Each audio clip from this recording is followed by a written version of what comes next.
Hi, I'm Sally Duplantier, and I'm here today with Norma Dupertuis. She is a senior living advisor out of Southern California. Hi, Norma. Hey Sally, good to see you. Nice to see you too. So, I think this is kind of an interesting topic for the people that I serve. What exactly is a senior living advisor? Sure. So, a senior living advisor is a professional that functions really as a guide for older adults and their families as they navigate the decision-making process when choosing a living environment for the next phase. So, let's talk about the next phase. I think most of us as older adults want to stay in place. What might the next phase look like? Why would I even engage with someone like you?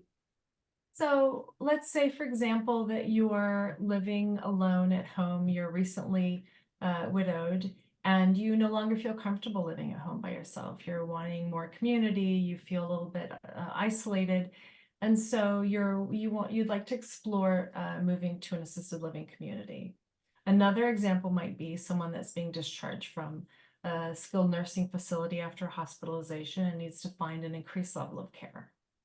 And so it makes sense, and I can identify with those two scenarios, but why wouldn't I just do that on my own and look for my own, new residence? Because it's a lot of work, and we do all that legwork for you. We have the connections and networks in the community with all the different smaller assisted living homes as well as the larger ones. And it just makes it a lot easier for you to make a decision with once you have the information that we're able to provide. I'm nodding because my husband and I have looked at that, and it is a lot of legwork, and there were so many decisions, and we ultimately decided not to do anything. That's where we're at right now. I love something you said earlier, Norma. You said your job is really more like that of a matchmaker. Say more about that.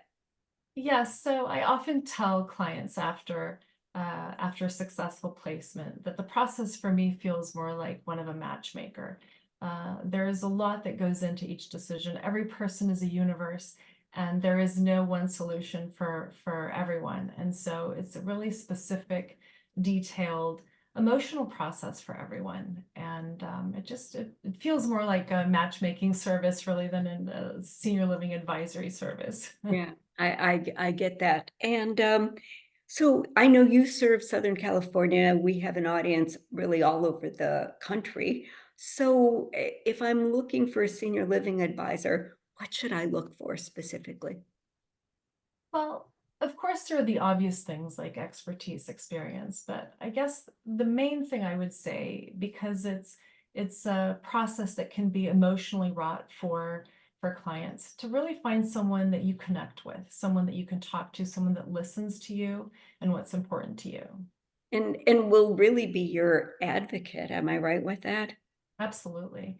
And sometimes depending on the client and how much family is involved, I mean, I've had clients that have no family in town, and so I really kind of step in and uh, take over some of the responsibilities of the family members. And so it's someone that you really want to be able to have a connection with and a good relationship Yeah. with. So It's this is really it's really personal because it seems absolutely like they will advocate for you as your family. yes, yes. So one takeaway you said earlier when we were chatting, start Yeah. sooner versus later. What do you mean by that?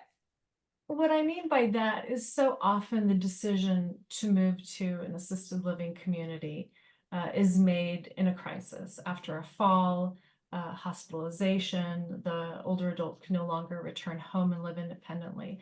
So it really is a good idea to start thinking about this before and at least have an opportunity to explore what's available so that when the time comes to make a decision, the older adult is much more involved in the decision-making process. Yeah, that makes a lot of sense. Norma, good luck to you and thank you so much for joining us today. Thanks, Sally. It's great to see you.